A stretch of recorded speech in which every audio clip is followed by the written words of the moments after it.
Documentaire captivante. On va décortiquer un ouvrage très spécifique, le livre sur le prophétique, écrit par le prophète Salem MM. Notre but ici, ce n'est absolument pas de prendre parti ou de débattre des croyances de chacun, on va plutôt démonter le moteur pour voir comment ça fonctionne à l'intérieur. Comment cet auteur structure-t-il sa méthodologie théologique? Ce document, c'est presque un manuel technique en fait, une méthode point par point pour naviguer dans ce qu'il appelle le monde spirituel. Ce qui soulève d'emblée une question assez vertigineuse. Concrètement, comment fait-on pour percevoir l'invisible? Pour beaucoup d'entre nous, le monde spirituel, ça reste très abstrait, voire totalement insaisissable. Mais ce qui est fascinant avec ce texte, c'est qu'il ne laisse absolument aucune place au hasard ou au mysticisme flou. Non, l'auteur propose un véritable mode d'emploi ultra structuré pour atteindre ce qu'il nomme l'élévation spirituelle. Allez, on plonge directement là-dedans avec le plan d'action du livre. D'abord, le développement de l'esprit. Ensuite, la compréhension de la clairvoyance biblique. Troisièmement, l'activation des yeux spirituels. Et pour finir, l'objectif ultime, atteindre la précision spirituelle. Commençons donc par la première étape, développer l'esprit, qui est posé ici comme le fondement incontournable du prophétique. L'auteur est formel. Avant même de rêver de voir quoi que ce soit dans le monde invisible, il faut faire le travail de fond. Il définit le développement de l'esprit comme l'acte de l'élever, de le faire grandir à un niveau supérieur pour pouvoir gouverner spirituellement. Et surtout, écouter la voix audible du Saint-Esprit. C'est présenté comme le prérequis non négociable. En gros, sans cette étape de croissance préalable, plonger dans le monde prophétique serait non seulement impossible, mais ça nous rendrait complètement vulnérables face aux entités qui s'y trouvent. Et attention, ça ne se fait pas d'un coup de baguette magique. Le texte recadre tout de suite les choses. Développer son esprit, c'est une question de volonté pure et de discipline de fer. Ce n'est en aucun cas un accident heureux ou une illumination spontanée. L'auteur décrit cela comme un choix hyper intentionnel, un processus rigoureux que l'individu doit choisir d'embrasser au quotidien. Et ça illustre brillamment la rigueur exigée pour atteindre ce niveau. L'auteur ne reste pas du tout dans la théorie. Il donne des directives d'entraînement très claires. On parle d'augmenter massivement son temps de prière, d'adopter le jeûne comme une véritable habitude de vie, de prier en esprit, c'est-à-dire en langue, et dans une sanctification constante. C'est à bien des égards un véritable sport de haut niveau pour l'âme. Passons à la deuxième grande section, comprendre la clairvoyance biblique, où l'auteur recadre totalement notre conception de la vision. Une fois que l'esprit a été musclé par cette fameuse discipline, le texte introduit un vocabulaire très précis. La clairvoyance biblique y est définie comme la capacité de percevoir des choses,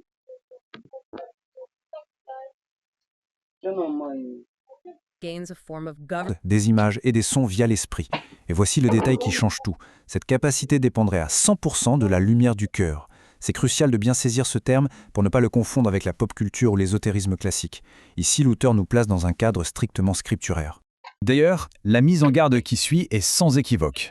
Le document insiste sur le fait que chercher à forcer cette vision en dehors des clous bibliques, par des pratiques magiques par exemple, ça se paie très cher. Pourquoi? Parce que, selon le texte, le monde invisible vous voit quand vous commencez à le voir. La thèse de l'auteur, c'est que seul le Saint-Esprit offre la couverture et la protection absolue pour explorer ce domaine sans danger. Pour verrouiller cette idée, l'ouvrage s'appuie directement sur les textes, notamment Éphésiens chapitre 1, verset 18, « Les yeux de votre cœur étant éclairés ». Et c'est une image puissante. Ça prouve que, dans la logique de ce livre, la capacité de voir n'est pas un gadget externe qu'on active avec une formule, mais qu'elle est directement branchée sur notre état intérieur, sur cette fameuse lumière ancrée dans le cœur. Ce qui nous mène logiquement à la troisième étape. Activer les yeux spirituels à travers 5 principes fondamentaux. Passons à la suite pour voir comment tout ça s'articule concrètement. Le texte nous explique que cette capacité endormie se déclenche selon une mécanique en 5 temps. 1. La souveraineté de Dieu qui est à la source de tout.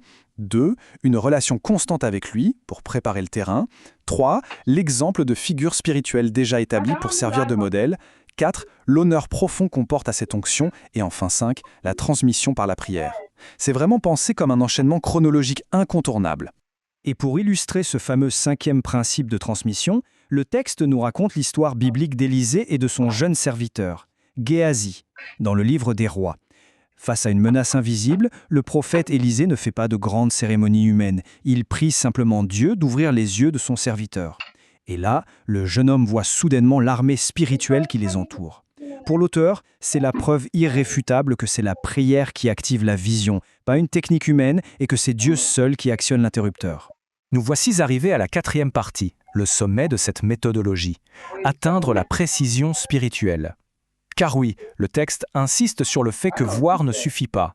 Ce qui est vraiment intéressant ici, c'est le contraste radical dressé par l'auteur. Il le dit haut et fort. Activer ses yeux, c'est loin d'être l'objectif final. Le texte met face à face une vision dite partielle, qui serait juste motivée par la curiosité humaine et dénuée de profondeur, et une vision précise. Cette vision précise, elle, ne carbure qu'à une intimité divine authentique et à une stricte obéissance. En clair, vouloir juste voir pour voir, ça ne mène à aucune révélation durable selon ce document. Pour enfoncer le clou, l'auteur cite le prophète Amos, chapitre 3, verset 7. « L'Éternel ne fait rien sans avoir révélé son secret à ses serviteurs les prophètes. » L'argumenteur, c'est que les secrets divins ne sont pas distribués à la légère ou d'un seul coup. La révélation est hyper progressive, elle se calibre très exactement sur la profondeur de la relation, la grâce reçue et la maturité du croyant. Plus l'intimité est grande, plus la révélation est nette. Mais alors, comment on l'atteint, cette précision chirurgicale? Eh bien, le texte liste une discipline interne de faire, observer ses prérequis. Il faut un esprit élevé, des pensées pures et alignées, une foi inébranlable, une lumière divine bien active, des prières très spécifiques pour la clarté, mais le point central, le véritable nerf de la guerre, c'est d'avoir un cœur guéri et sans aucune amertume. Le message est clair, un cœur blessé ou un esprit perturbé, c'est comme porter des lunettes pleines de boue. Ça brouille complètement la vision et rend toute précision spirituelle impossible. Donc, le point crucial à retenir, c'est que cette fameuse précision n'est pas un tour de passe-passe. L'auteur le résume de manière frappante. Ce n'est pas une performance spirituelle pour épater la galerie ou impressionner son entourage, c'est tout simplement le résultat direct d'un cœur restauré avec un seul et unique objectif, éclairer, orienter et édifier autrui. C'est vraiment la thèse ultime du livre. La vraie vision prophétique, ce n'est pas un pouvoir extérieur, c'est le fruit d'une transformation intérieure totale et authentique. Ce qui nous laisse finalement avec cette question assez provocatrice pour clore notre décryptage.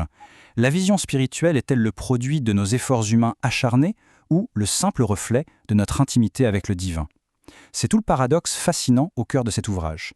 Il maintient constamment sur un fil d'équilibriste cette tension entre la nécessité absolue d'une discipline humaine rigoureuse et l'abandon total à une grâce souveraine. Merci à tous d'avoir suivi cette plongée captivante au cœur de ce document hors du commun.